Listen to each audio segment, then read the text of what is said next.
All right, let's flip over to the offensive line now. Now, like we said, it's a little bit more segmented here in how we're doing this. It's not just two offensive tackles, and they could both be left tackles. Like, we're making ourselves choose here. You got to have an all-pro first team and second team left tackle, and then a right tackle, a right guard, and a left guard as well. So we'll start with left tackle here, which I think there have been some really good left tackles in the league this year. This was tough.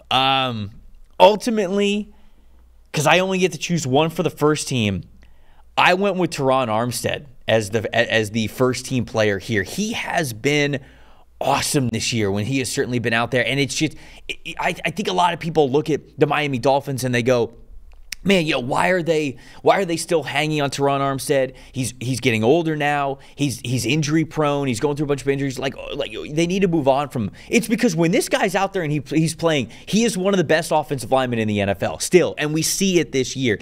8.5% impact run blocking. It's 18.5% impact run blocking, which is how often you are given a positively graded play in run blocking, and then defeated run blocking percentage means how often you were given a negative play. He is 10.5% this season. So that's a pretty good ratio, honestly. Like offensive line play, it's very ebbs and flows. You have your wins, you have your losses. And 18% is actually pretty dang high for an impact run blocking rate. And only 10% negative, that's also pretty good. So the floor is high and the ceiling is high when it comes to his impact as a run blocker. And then when you look at pass blocking, just a 2.8 pressure percentage all season as a pass blocker. So no matter how much you play, whether it's a lot or a little, pressure percentage is sort of what we look at to see how much you are giving pressures per the amount of snaps that you are playing. And he has one of the lowest of those top guys that we look at this season. So Teron Armstead, to me, Ollie, is the first team guy just because of how good he has been both as a run blocker and a pass blocker at elite levels this year.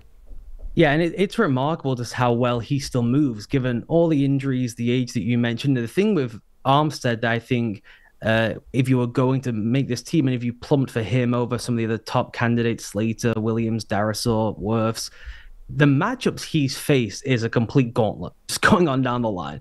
Whether it's in the run game with a different kind of front, whether it's just one-on-one, the pass rushing game, he's faced Josh Hines-Allen, Leatu Latu, Greg Rousseau, Ed Oliver, Keon White. Like, he has faced all different kinds of rushers who aren't always the steadiest. Some of those guys are pretty volatile, but there's plenty of talent in that list. So he has faced, a whole bunch of really, really talented pass rushers and basically locked everyone down. So do you have him as your first team guy as well? I do not, but I was trying to make the argument for you, Trev. So okay, all right. Well, thank you. I appreciate the help. That was a nice little lob there. I will take it. But who is your first team guy then at left tackle? I've gone with Tristan Wirfs.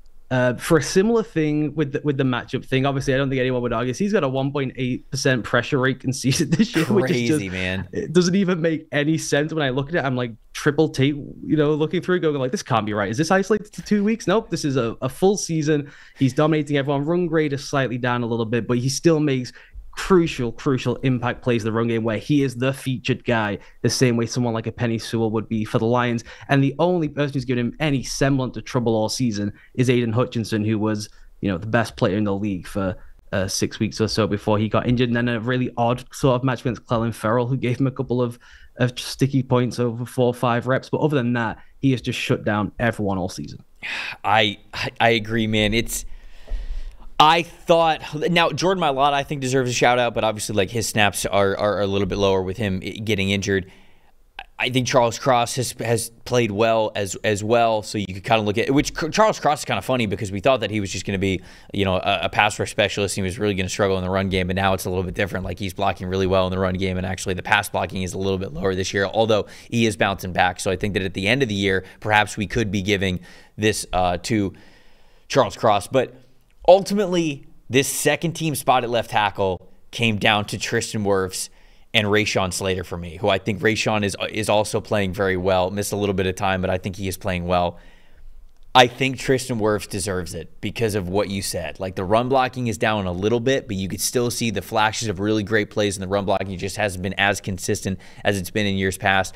And a 1.6% pressure percentage. I mean, that's just stupid. You have a wall at left tackle that you do not have to worry about no matter who you are going up against. I know you mentioned Aiden Hutchinson gave him fits, but Aiden Hutchinson was the overall NFL player of the year when he was playing, and just the incredible hot streak that he was on. And outside of that, it's just been stellar from Hutchinson. So I went back and forth. I thought long and hard about this one. This is tough. I lost sleep over it between Rashawn Slater and Tristan Wirfs, but ultimately I do think Tristan Wirfs deserves a nod for how well he is pass protected. So who's your second team guy? Armstead was my second team pick. I really went back and forth. I still think Trent Williams is having an unbelievable season. I know the pressures are up this year. When you dig through some of them, there aren't as many clean defeats as you may think when you just kind of see the stat line. But I just think for all around Armstead versus some of the competition he's faced, the different looks he's faced, the fact that it's like chaos all around him for much of the season, plus the quarterback situation, right? So you think there'll be ballooning figures because guys are holding onto the ball too long. Eventually you get cleanup hits and things like that. For the situation he's been in, the age, the competition, I edged slightly towards Tron Armstead. Okay, all right. So we have the same. We just flipped it a little bit there. I think there might be a little bit of less of a debate with the other offensive line positions. It kind of seems pretty straightforward, but I'm very curious to see if you would agree. So let's flip over to right tackle. We'll knock out the offensive tackles here.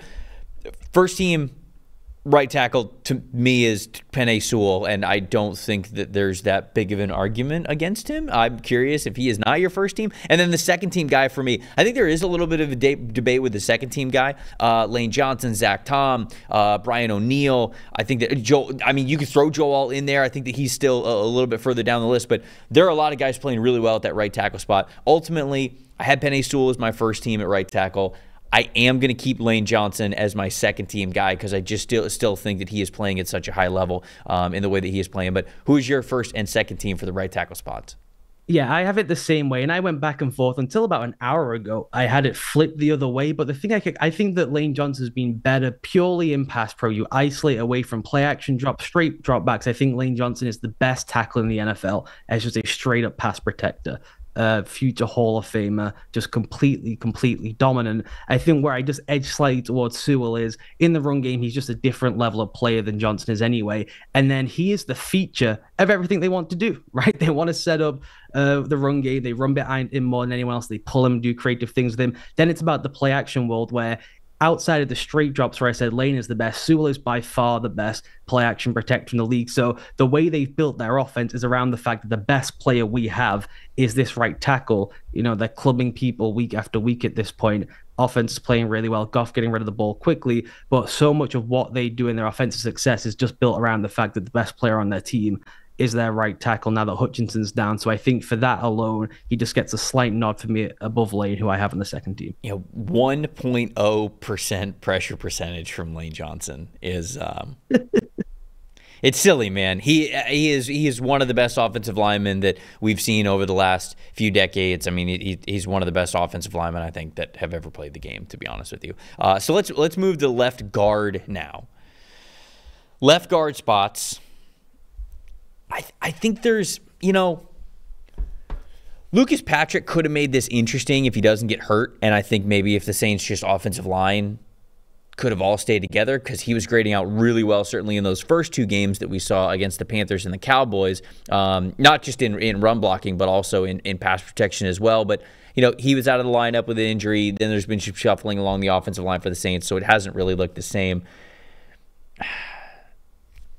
I think this is also kind of obvious for the left guard spot. Quentin Nelson's 1, Joe Thuney is 2. You could flip it maybe if you wanted to, but I think that these are the best two left guards in the NFL. And as much as I would like to sort of have somebody else in the conversation here, Patrick maybe could have gotten in that spot, but he's really not. I think it is Quentin Nelson from the Colts and Joe Thuney from the Kansas City Chiefs. What about you? What do you think? Yeah, I would like to make it more interesting. I have it flipped. I have Thuney 1 because I think Nelson's had some big losses this season. He doesn't lose all that much, but when he does, they are like big, thrown onto his back in ways we've never seen before against really high-end competition, I'll say. But he's had way more Nelson on the ground plays than we've ever seen at any point in his career. So that's why I have him second. Thuney just doesn't lose it. It's that simple. You just go game by game by game, and he doesn't give up anything. He's not giving up a pressure in 3 weeks. He's only given up 7 pressures all season. So And he's doing so, by the way, alongside what would be the sinkhole on the Chiefs' offensive line, right? So there's like the extra factor there where he's always glancing to his left to make sure everything's sound and solid and where can he help, and he is regularly moving over and shuffling across to try and get 2-for-1 blocks to help out the left tackle spot. So not only is he not losing on his own, has a bunch of still impact plays in the run game. He's not the same kind of impact in the run game as Nelson isn't. It was just like the general like blast off the ball, but in what they can do with pulling him and moving him, they get a similar type of impact on the offense as a whole. And then he has the little extra X factor of having to help out the left tackle all the time. So to me, I have Tooney on the first team, and then I have Nelson on the second team. I think that logic makes sense. I love the way that Nelson is still commanding this offensive line despite the injuries that have happened along the interior, you know, with Will Fries going down and Ryan Kelly being in and out of the lineup. So I give him a little bit of credit for that. But you are right. Tooney just doesn't lose. And I think a lot of coaches would say, like, dude, give me the guy who plays at a very high level who just like doesn't lose ever. So I think a lot of people would agree with you out there, with you having that order. For right guard, I just mentioned Will Fries' name. I wish Will Fries from the Colts didn't get hurt, because I think he'd be certainly the way that things were going for him this season. It feels like he could have been a first-team guy. Like, it feels like he was having that caliber of a season with that offensive line playing as well as they were. But unfortunately, he's out. James Daniels is as well. James Daniels was playing really well for the Pittsburgh Steelers, but you know he's out now as well. So those two guys, not really thinking about him because of the injuries. Ultimately, I went with Chris Lindstrom getting the first team nod simply because he is that dominant of a run blocker. You talked about run blocking or impact run blocking grade, or percentage, I should say. 24.9% for Chris Lindstrom, which is just stupid. Now, James Daniels and Will Fries were also kind of at that level, and yet they were a little bit better pass protectors than Chris Lindstrom. So I think that I could have had both of those guys on the pace that they were on above Chris Lindstrom, but because they're not there, I go with Lindstrom as my first team player, and I go with Trey Smith as my second team player, although I think that Jordan Meredith from the Raiders also kind of deserves a shout out here. He's played mostly right guard, but he's also had to play left guard as well and didn't play bad at that spot either. Meredith is having a great season, but I don't think I'd be able to put him over Chris Lindstrom and Trey Smith quite yet, who I think are, as of right now, with the guys that are playing, the two best right guards in the NFL. What do you think? I have two different guys than you. Ooh, let's go. This is the trickiest spot to me. I don't think that the right guard position in general is on the level of any of the other spots on the offensive line this year. I think there's players having good seasons, and there's not people having great years where there's 4 or 5 guys like we ripped off with the left tackle spot, where it's like really, you know, kind of picking between all-time great players here, trying to figure out who to put on. So I have Quinn Miners from the Broncos on my first team.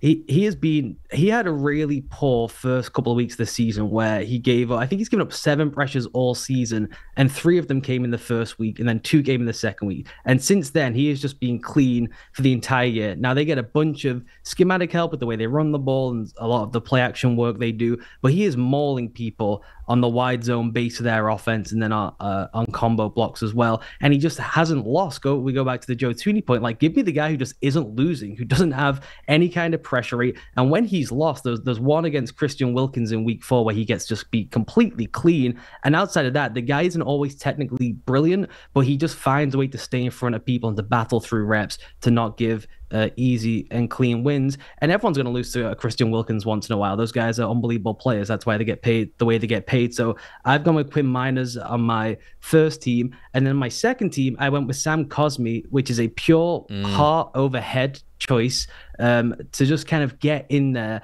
A group we've talked about a whole bunch this season, which is the Washington Commanders offensive line. I went back and forth. Could I get Biadic in there at center? Is the center category a bit more stacked? I thought this was a clean way of getting in someone who I think is having a tremendous season. The offensive line as a whole, we've detailed throughout this thing how well they're playing and how much they're being asked to do up front as well. And so I got Sam Cosmi on the second team. I do love the shout outs there for both those guys. I think that Cosmi has been playing fantastic. We've highlighted how Washington, their offensive line, went into the season as a cause for concern. And now we're sitting here talking about them as a top 10 offensive line in the NFL. And I think Sam Cosmi is a big reason why. So I love that. Love the Minor shout out as well. Dude, 0.5% pressure percentage for Quinn Miners since week 5. I mean, you're right. The guy just does not get beat. He is having a fantastic season. That is a really good shout out. So I'm glad that you were able to make it. Last position that we have here is at center.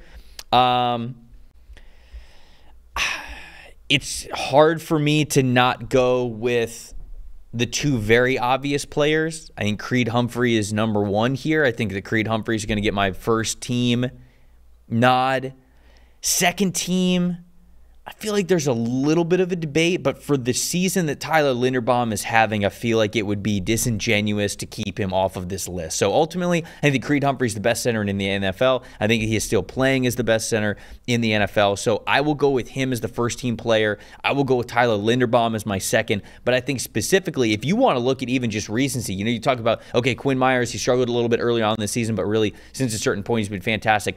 I feel that way about Aaron Brewer for the Miami Dolphins as well. I mean, since week 5, he has the number 1 grade for centers in the NFL with a 92.4, and so he has been fantastic for Miami. Jackson Powers-Johnson has also graded pretty well, although he has been lower in snaps because of the games that he has missed. So doesn't quite have the volume of statistics at playing at a very high level as the other two guys that I mentioned, but I'm going with Creed and Linderbaum. There is the 1 and 2, but those two guys, Jackson Powers-Johnson and specifically Aaron Brewer, I definitely wanted to shout out. What about you? Who you got? Yeah, I have the same as you. I do think Frank Ragnow deserves a shout out too, maybe for the second team with Linderbaum. Both, again, I think Linderbaum hasn't been as dominant in pass pro this year, week by week, but he still has some of the best weeks in this of any player in the league on a week-to-week basis. And then in the run game, I mean, talk about what someone is asked to do. I mean, the guy is asked to do every single thing in the world you would ask any player at any other position traditionally to do, from the pivot point, whilst also snapping the ball, being in charge of different kind of protection looks they do, particularly in the run game. He controls the run game, Lamar controls the pass game with the way they set things. So he's operating on kind of a different level to what just the degree of difficulty of his job is different to almost all of the centers in the league. And so for him to still produce at the level he's producing at, that's why I have him on the second team. And then Creed is just, the cleanest, best, most dominant offensive lineman playing in pro football right now. It's just remarkable. Now, he does have the help of having 2 unbelievable players either side of him, so that does work. But just one-on-one, he doesn't lose. And you just go rep by rep this season. Even when he loses, there was a couple of plays last night in Monday Night Football where one of the Kalijah Kancey sacks, Creed is involved in that. There's a slower developing sack also in that game. But when he loses, it's never quick. These are always either some kind of protection breakdown that happens where usually it's the right guard, Trey Smith, who doesn't quite pick something up and he has to help out. So someone comes through or gets off Creed Humphrey. Or it's just a slower developing 4-5 second type sack. So he just never loses one-on-one in a phone booth where he had a true breakdown on his own. So just as clean as you will ever see from anyone. Obviously, he crushes people in the run game. He's got a 19% impact block rate in the run game as well. So to have someone that clean in pass pro who gives you that level of upside in the run world as well, that's why I have him on the first team. Thanks for watching, everybody. Make sure you like and subscribe the video. And if you don't have a PFF Plus subscription, you can get one to see all the premium stats that we talked about here on the show, plus the expert betting and fantasy advice over at subscribe.pff.com. The description is also right below. So if you are not a PFF Plus subscriber, you can become one today.